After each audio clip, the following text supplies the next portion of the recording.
The warning signal. The quantum arrays beneath Mount Fuji hummed with an unusual frequency, their crystalline structures pulsing with an eerie blue glow. Dr. Sarah Chen stood before the central monitoring station, her dark eyes fixed on the incoming signal patterns that shouldn't exist. Behind her, rows of technicians worked in focused silence, their fingers dancing across holographic interfaces as they tried to make sense of what they were seeing. "It's definitely not natural," Sarah announced, her voice carrying across the cavernous underground facility. "The signal's too structured, too precise. Someone out there is broadcasting on frequencies we weren't supposed to know about." Admiral James Rodriguez stepped forward from the shadows, his weathered face illuminated by the quantum displays. 20 years of leading Earth's secret space force had left its mark in the gray at his temples, but his eyes remained sharp as ever. "Translation status. 97% complete," Sarah replied, gesturing to a progress bar on her screen. "Whatever this is, it's using encryption protocols similar to the ones we reversed engineered from the Centauri wreckage. The same wreckage the Galactic Council swears we never found." The irony wasn't lost on anyone in the room. For the past century, humanity had played the role of primitive newcomers to the galactic stage. They maintained a careful facade of limited technological capability, all while preparing for the day when their true strength would be needed. That day, it seemed, had finally arrived. The translation matrix completed its work with a soft chime. The message that appeared on the main screen sent a chill through the command center. "Emergency protocolo LOMJ. Seal carriers DTECTD in CC2R7. Containment failure imminent. All species evacuation recommended." Seal carriers, Rodriguez muttered, his brow furrowing. Cross-reference with the Centauri database. Sarah's fingers flew across the interface. Information scrolled past until a single entry appeared, accompanied by images that made several technicians step back from their stations. The seal carriers were massive biomechanical entities, ancient weapons platforms created by a long-vanished species.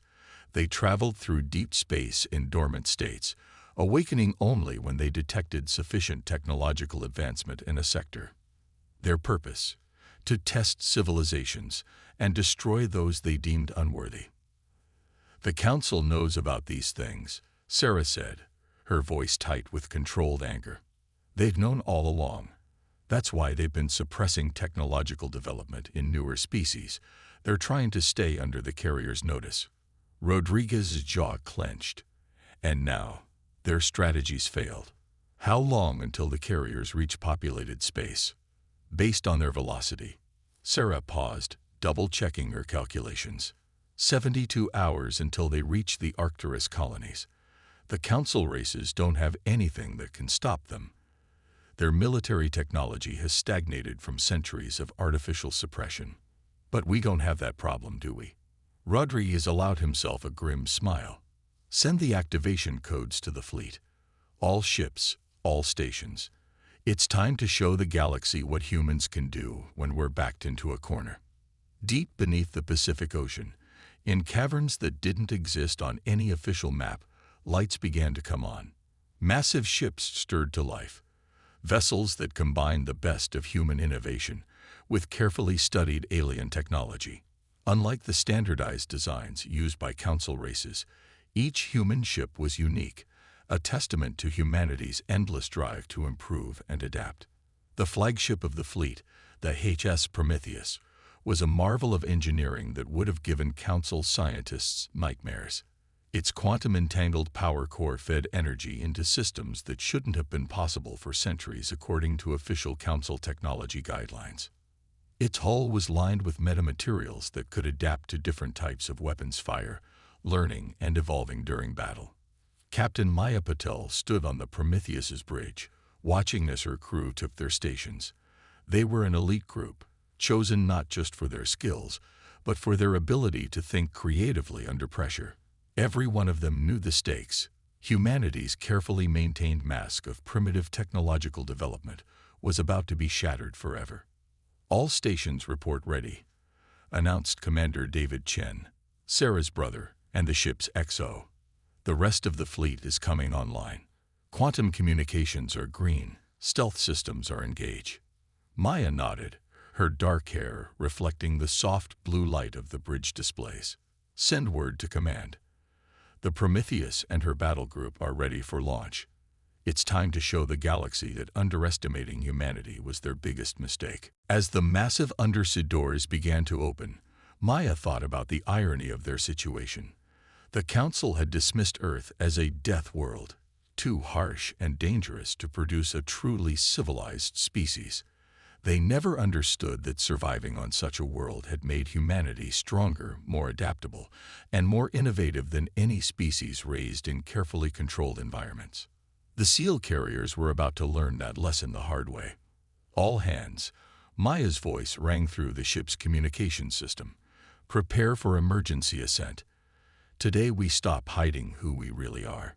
Today we show the galaxy what it means to be human.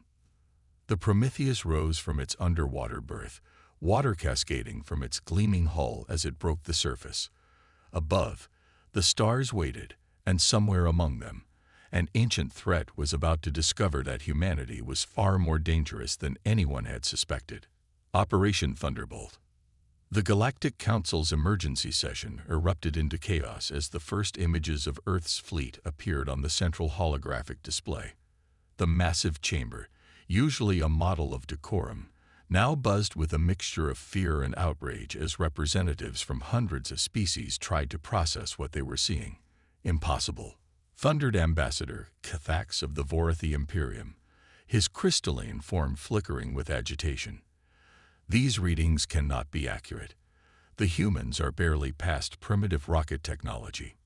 High Counselor Xena of the Arcturus Confederation rose from her seat, her luminescent skin pulsing with urgent patterns. The data is verified. 17 capital ships have emerged from Earth's oceans, all incorporating technology far beyond approved development levels. They're on an intercept course with the SEAL carriers. The chamber fell silent as the implications sank in. For centuries, the Council had maintained strict control over technological development, believing it was the only way to avoid drawing the attention of the ancient weapons platforms. Now, humanity had revealed not only that they had secretly advanced far beyond permitted levels, but that they were willing to face the threat head-on. Aboard the Prometheus, Captain Maya Patel watched the tactical display as her fleet approached the first hyperspace jump point. The ships had arranged themselves in the Gordian formation, a complex battle pattern that looked chaotic to outside observers, but followed precise mathematical principles derived from chaos theory. Council monitoring stations are tracking us, Commander Chen reported, a hint of amusement in his voice. Their sensors are having trouble getting clear readings through our metamaterial hulls. Maya allowed herself a small smile. Let them watch. Status of the SEAL carriers. Still on course for the Arcturus colonies. Energy readings suggest they're beginning their wake-up sequence. We'll intercept them just before they reach full power. Lieutenant Sarah Wong, the ship's quantum systems specialist, spoke up from her station.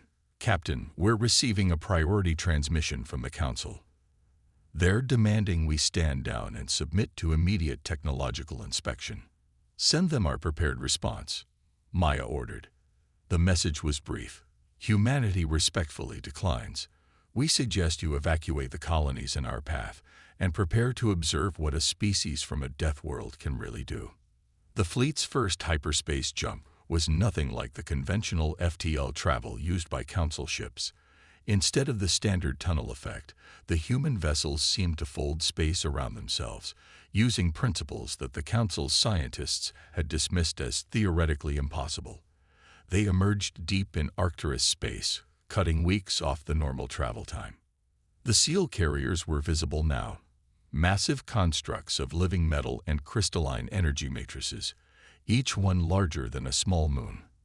Their surfaces writhed with awakening weapon systems, ancient engines powering up as they sensed the approach of advanced technology. Multiple Council ships detected at the edge of the system, Commander Chen reported. They're maintaining a safe distance, but watching everything. Maya nodded. Let them. Battle stations. Everyone. Deploy the quantum web. The quantum web was one of humanity's most closely guarded secrets, a network of entangled particles that allowed the fleet to coordinate with perfect precision, sharing targeting data and tactical information faster than light itself. As the web activated, the seemingly chaotic formation of the human fleet suddenly made sense.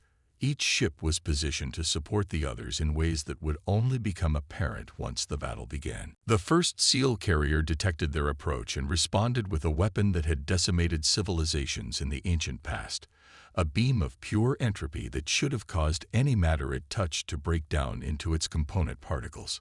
Instead, the beam struck the Prometheus's adaptive hull and seemed to vanish.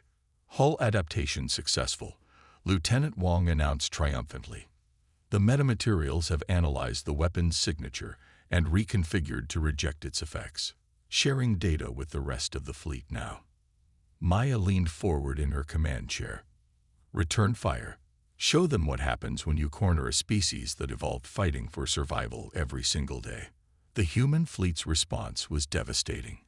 Instead of conventional energy weapons, they deployed systems that manipulated the fundamental forces of the universe itself. Gravity became a weapon, electromagnetic fields twisted in ways that shouldn't have been possible, and quantum-entangled missiles ignored the normal laws of physics to strike their targets from multiple dimensions at once. The first SEAL carrier's shields, designed to withstand any known weapon, buckled under the assault. Its surface began to crack, ancient metal screaming as it encountered forces it had never been designed to resist. But the ancient weapons platforms weren't easily defeated. The remaining carriers adapted quickly, their biological components evolving in real time to counter the human attacks. Energy tentacles lashed out, trying to breach the human ship's defenses, while temporal distortion fields attempted to trap the fleet in bubbles of slowed time. They're learning, Commander Chen observed grimly. Just like we do. Maya's eyes narrowed. Good. That's exactly what we were counting on. Execute Protocol Omega. Let's show them what happens when you try to outthink a species that turned a death world into a cradle of innovation. As the battle reached its crescendo, the watching council ships transmitted everything they saw back to their homeworlds. The galaxy was about to learn that their assumptions about humanity had been not just wrong, but dangerously wrong. The species they had dismissed as primitive had instead turned their harsh world into an incubator for advancement, using the very pressure of survival to forge themselves into something unprecedented. The real question was, would the galaxy be ready for what humanity would become once they no longer had to hide their true capabilities? The price of victory. The battle had reached a stalemate that defied conventional physics. The remaining SEAL carriers had arranged themselves in a tetrahedral formation, their adaptive shields resonating in harmony to create a defensive matrix that even humanity's advanced weapons couldn't easily penetrate. 3 human ships drifted in space, their hulls bearing the scars of weapons that hadn't been used in millions of years. In the Prometheus's tactical center, Captain Maya Patel studied the holographic battle projection with Dr. Elena Santos, the fleet's chief xenorchaeologist. The scientist's eyes were fixed on the strange patterns emerging across the carrier surfaces. They're not just weapons platforms, Elena announced, her voice tight with excitement and concern. These energy signatures, these reaction patterns, they're trying to communicate. Maya turned sharply. Communicate? With whom? With each other, and I think with us. Elena manipulated the holographic display, highlighting complex wave patterns in the energy emissions. These patterns are similar to neural networks. The carriers aren't just learning from the battle. They're evolving, developing consciousness. Commander Chen's voice came through the intercom. Captain, we're detecting unusual quantum fluctuations from all carriers. They're synchronizing their field emissions. Deep within the Prometheus's quantum core, something responded. The ship's AI, usually a model of mathematical precision, began producing anomalous calculations. Lieutenant Wong's hands flew across her console as she tried to make sense of the data. The quantum web is picking up signals we can't translate, she reported. It's like the carriers are trying to interface with our network. Maya felt a chill run down her spine. Shut down the web. Now. Too late, Elena whispered, pointing to the display. The quantum fluctuations had spread across all ships in the fleet, creating patterns that mirrored those of the carriers. They're not attacking us anymore. They're merging with our systems. The bridge crew watched in stunned silence as new data began flooding their screens, not attack patterns or weapon signatures, but information, history, memory, the truth about the seal carriers and their creators. They were like us, Elena breathed, reading the incoming data. The species that created the carriers. They evolved on a death world too. They built the carriers not as weapons, but as a test. The holographic displays shifted, showing images of an ancient race that had faced challenges similar to humanity's. They had survived on a harsh world, developed technology in secret, and eventually reached for the stars. But they had found the galaxy already populated by species that had evolved in easier environments, species that feared what they couldn't understand. The carriers weren't meant to destroy civilizations, Elena continued, her voice thick with emotion.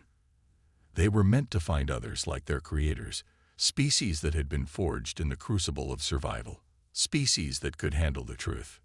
What truth? Maya demanded. Before Elena could answer, the ship's eye spoke, its voice different now, layered with harmonics that hadn't been there before. The truth about what lies beyond the galaxy's edge. About why life on Deathworlds is not an accident, but a necessity. The main screen lit up with images that made several crew members step back in horror. Vast shapes moved in the darkness between galaxies, entities of such size and complexity that human minds could barely process their existence. They're coming, the AI continued, now speaking in concert with similar voices from every ship in the fleet. The beings that seed death worlds throughout the galaxies, creating the conditions necessary to evolve species strong enough to face them. Your council races, evolved in comfort and safety, could never stand against what approaches. But you, children of Earth, you have the potential. Maya's mind raced with the implications. The carriers' attack on the colonies was never an attack, Elena finished. It was a final test, and we passed it by choosing to fight rather than hide, by revealing our true capabilities to save others. Commander Chen's voice was steady despite the revelation. So what happens now? The answer came not from the AI or the carriers, but from deep space. New signals, far more powerful than the original distress call, began reaching the fleet. They came from all directions, from sources far beyond the galaxy's edge. The carriers had sent out a message, and something had answered. Now, the AI said, you face a choice. The beings that created us left more than just the carriers.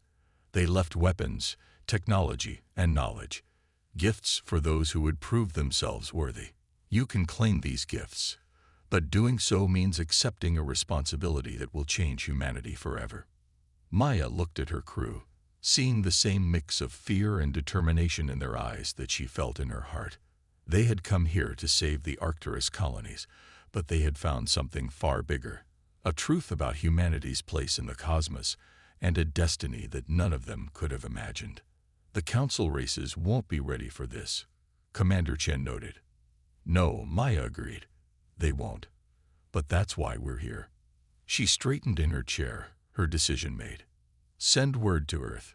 Tell them we found our purpose, the real reason we evolved on a death world, and tell them to prepare for what comes next. The carriers began to move again, not in attack formation, but in a complex dance that seemed to bend space itself. As the human fleet watched, new possibilities opened before them, possibilities that would challenge everything humanity thought they knew about their place in the universe. The age of hiding was over. The age of preparation was about to begin. Echoes of tomorrow. The Galactic Council chamber had never felt smaller than when Admiral Rodriguez stood at its center, the holographic representatives of 1,000 worlds looking down at him with a mixture of fear, awe, and resentment. Behind him, Captain Maya Patel and Dr. Elena Santos stood flanking a deactivated SEAL carrier core, its crystalline structure pulsing with dormant energy. "You deceived us for centuries," High Counselor Zena stated, her bioluminescent patterns showing agitation. "Developed forbidden technologies, violated every protocol we established to protect our civilization. Protocols that would have doomed us all." Rodriguez replied calmly. "While you cowered in fear of the unknown, humanity prepared. And because we did, we now stand ready to face what's coming." The chamber erupted in murmurs as Dr. Santos stepped forward, interfacing with the Council's holographic systems. The space above them transformed into a vast star map, showing dark areas between galaxies where something massive stirred. "The beings that approach us exist on a scale we can barely comprehend," Elena explained. "They seed death worlds throughout the galaxies, creating the harsh conditions necessary to evolve species capable of resistance. Earth wasn't a cosmic accident, it was an incubator." Ambassador Cathax's crystalline form vibrated with skepticism, "And we're supposed to simply accept this based on information from ancient weapons platforms that nearly destroyed our colonies." "The SEAL carriers were never weapons," Maya interjected. "They were tests, left by the last species to face these entities, a species that, like humanity, evolved on a death world and learned to survive against impossible odds." She gestured to the dormant core. At her signal, it awakened, projecting images of worlds throughout the galaxy, each one a death world, each one harboring life that struggled and adapted and grew stronger with each generation. "There are others like us out there," Maya continued, "species that evolved in the crucible of survival. The carriers were meant to find them, to prepare them. But your Council's policies of technological suppression have been keeping them isolated, preventing them from reaching their potential." Rodriguez stepped forward again. "That ends today. Humanity proposes a new division within the Council, the Crucible Alliance. We will find these death world species, help them develop, and prepare them for what's coming. Those of you who evolved in safer environments can continue your way of life, but you must stop preventing others from reaching their full potential." The Council chamber fell silent as the implications sank in. Humanity wasn't asking for permission. They were announcing a fundamental change to the galactic order. In the weeks that followed, Earth's fleet began its search. They found them all. The methane brothers of Titan Prime, evolving under crushing pressure and extreme cold. The crystalline entities of Forge World, where gravity waves would shatter most species. The hive minds of Nexus 9, surviving in an atmosphere that was practically plasma. Each discovery reinforced what humanity had learned. Death worlds weren't accidents or cosmic cruelties. They were training grounds. Aboard the Prometheus, now serving as the flagship for these expeditions, Maya stood on her bridge watching as they approached another promising world.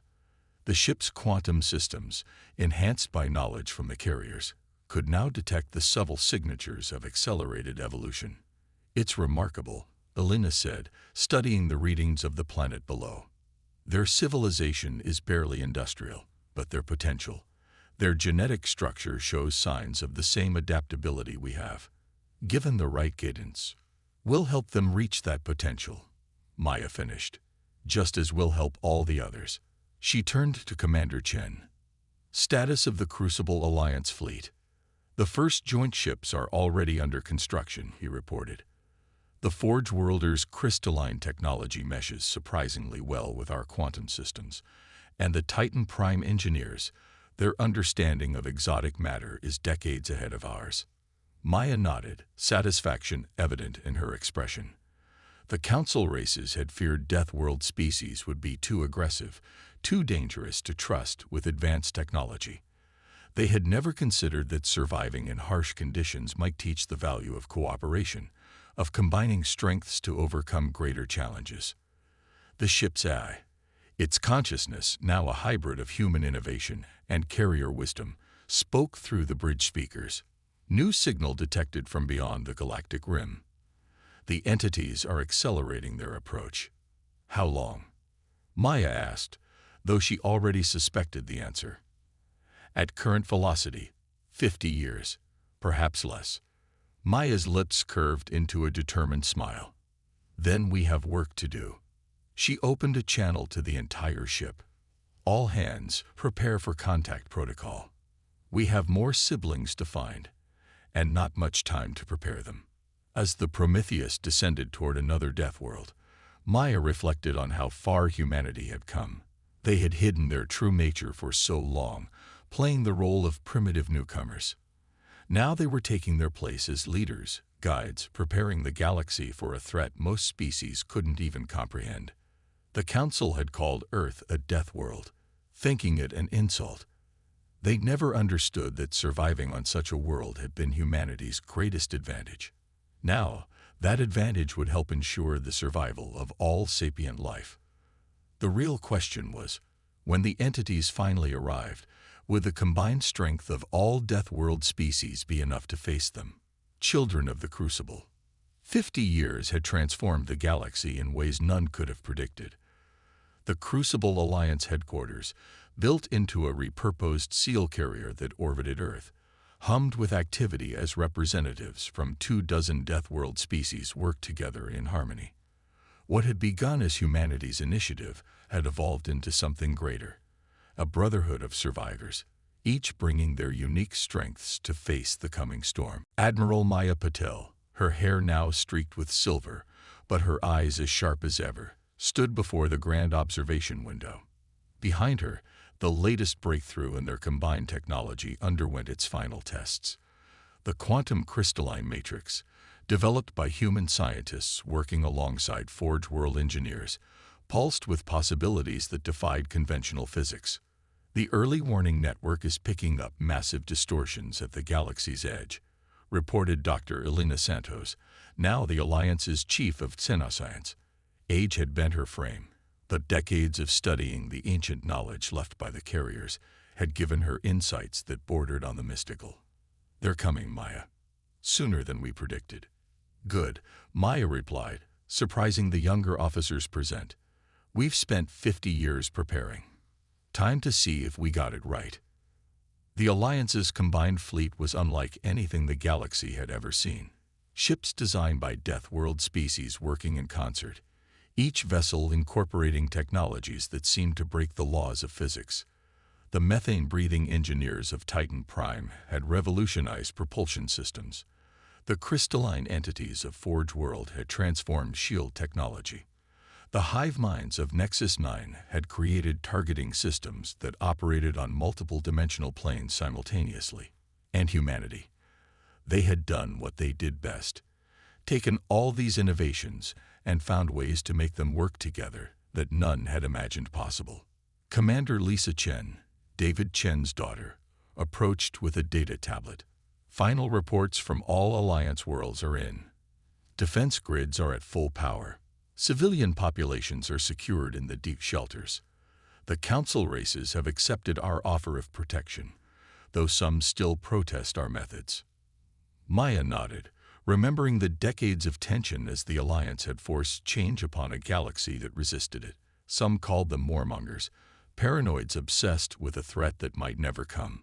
Others feared they would become the very danger they claimed to be protecting against. But the Death World species understood. When you evolved in an environment that tried to kill you every day, you learned to prepare for the worst while hoping for the best. The first entity emerged from the darkness between galaxies exactly where their calculations predicted. Its size defied comprehension. A being larger than some solar systems, its body a complex matrix of dark matter and quantum fields. As it approached, it began to reshape space itself around it. Multiple contacts, Lisa announced, her voice steady despite the enormous readings on her screens. At least 7 entities, matching the pattern described in the carrier archives. They're testing our defenses. The entity probe hit the outer warning grid. For a moment, every quantum sensor in the galaxy registered the equivalent of a scream. The probe, designed to shatter the technology of any civilization it encountered, met something it didn't expect: resistance. Maya's voice carried across the command center. All Alliance ships, execute Operation Phoenix. Show them what the children of Death Worlds can do. The combined fleet moved with perfect coordination, their formations following patterns evolved from 50 years of joint development. Each ship's quantum core pulsed in harmony with the others, creating a synchronized defense grid that turned the very fabric of space into a weapon. The entities responded with attacks that bent reality itself. Space twisted, time dilated, and fundamental forces went haywire. But where any one species might have faltered, the combined adaptability of multiple Deathworld species held firm. Humanity's greatest contribution proved not to be their technology, but their ability to innovate in the moment. As the entities tried new attacks, the human commanders coordinated rapid responses, combining the abilities of different Alliance species in ways that even their own engineers hadn't considered. "They're pulling back," Lisa reported, hours into the battle. "The quantum wake suggests." Confusion. Elena's eyes widened as she studied the readings. They'd never encountered this before. Unity between Deathworld species. They seeded us to be strong, but they never expected us to work together. The largest entity, its form shifting in ways that hurt to look at, projected a signal directly into the quantum network. For the first time, the galaxy heard the thoughts of these ancient beings. They were not hostile, not truly. They were gardeners, cultivating species that could survive the harsh reality of the universe. And now, finally, they had found what they were looking for. The message they sent was simple: you are ready. In the years that followed, the entities shared knowledge that transformed understanding of the universe itself. The Crucible Alliance discovered that they were not the first success story. Other galaxies had produced their own combinations of Deathworld species, each finding their own path to unity and strength. Maya stood on the observation deck one last time before her retirement, watching ships from 24 Deathworlds moving in perfect formation. The council races had finally begun to understand. Harsh conditions didn't create monsters, they created survivors. And survivors, when they worked together, could achieve the impossible. "We did it," Elena said softly, joining her old friend. "We proved that humanity's greatest strength wasn't our technology or our adaptability." Maya smiled. "It was our ability to reach out to others like us, to turn competition into cooperation, to show the galaxy that being forged in fire doesn't make you destructive, it makes you unbreakable." Above them, the quantum crystalline matrix pulsed with new signals. More Deathworld species were being discovered, ready to join the Alliance. The entities continued their work, seeding new worlds, creating new challenges. But now they did so with the knowledge that their creations had exceeded their expectations. The galaxy had changed forever. And humanity, once dismissed as primitive inhabitants of a death world, had helped guide that change. Not through conquest or domination, but through understanding that strength comes in many forms, and the greatest victories are those achieved together. The next generation would face their own challenges, their own tests, but they would face them as one, the children of the Crucible, united in their diversity, stronger for their hardships, ready for whatever the universe had in store.